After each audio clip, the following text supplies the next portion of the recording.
कहते हैं जैसा खाए अन्न वैसा बने मन। अब कैसे बने?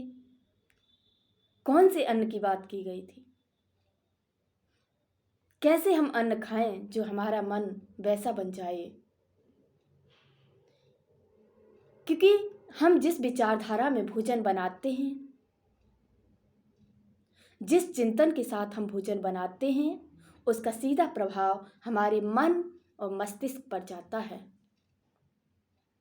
इसीलिए हमारे पूर्वज हमेशा घरों में एक साथ मिलकर बनाते थे। प्रेम और प्यार से जो स्नेह था, उसी स्नेह के साथ सभी मिलकर भोजन खाते थे। इसीलिए उस वक्त संयुक्त परिवार हुआ करते थे। आज परिवार जो टूट रहे हैं, जो विघटन हो रहा है परिवारों का, उसका कारण है कहीं ना कहीं अशुद्धता भोजन की।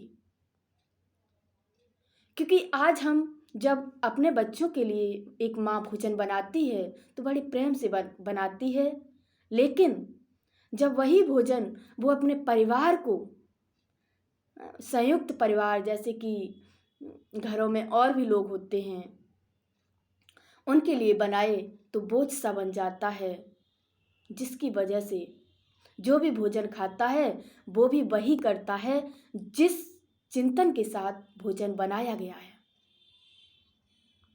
इसलिए हम भोजन को बनाते समय या तो ईश्वरीय याद में बनाएं, हम जिसको भी ईश्वर समझते हैं, अपना भगवान समझते हैं, उसकी याद में बनाएं, या फिर अच्छे अच्छे विचारों के साथ बनाएं।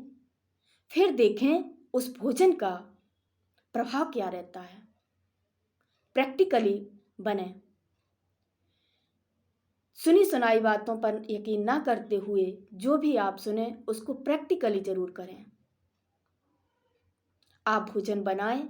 एक दिन आप गलत विचारों में दूसरों के लिए गलत सोचें और उस वक्त भोजन बनाएं, फिर उन्हीं को, अपने बच्चों को खिलाएं। फिर देखें आपके बच्चे भी गलत ही सोचेंगे, जो आप सोच रहे थे वही करेंगे।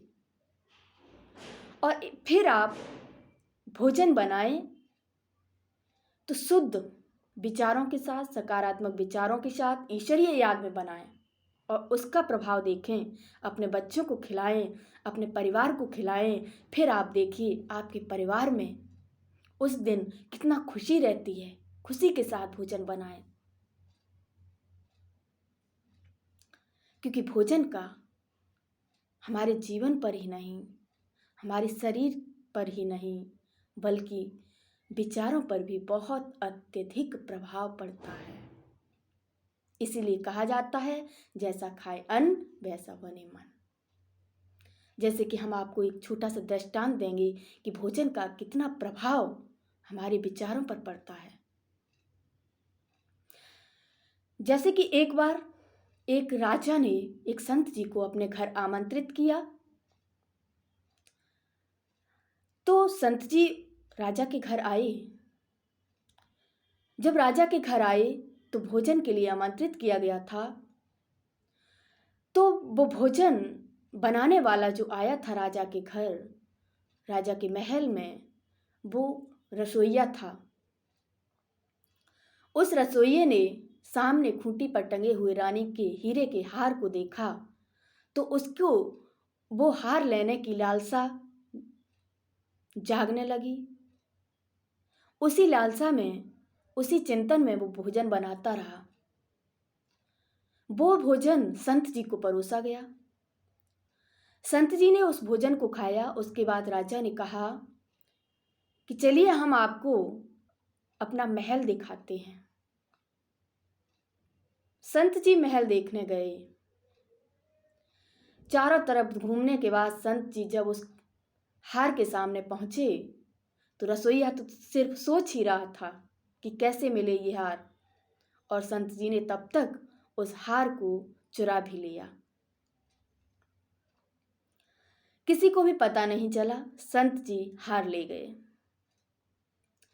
जब धीरे धीरे संत जी अपनी कुटिया में पहुंचे, उस वक्त भोजन का प्रभाव थोड़ा सा कम हुआ। जब भोजन का प्रभाव कम हुआ तो संत जी ने देखा कि उनकी पॉकेट में तो एक हीरे का हार पड़ा हुआ है। उन्होंने कहा, ये मैंने क्या किया? उन्हें बहुत बहुत ज़्यादा शर्मिंदगी महसूस होने लगी, क्योंकि भोजन का नशा उतर चुका था। संत जी ने कहा, अब क्या करें?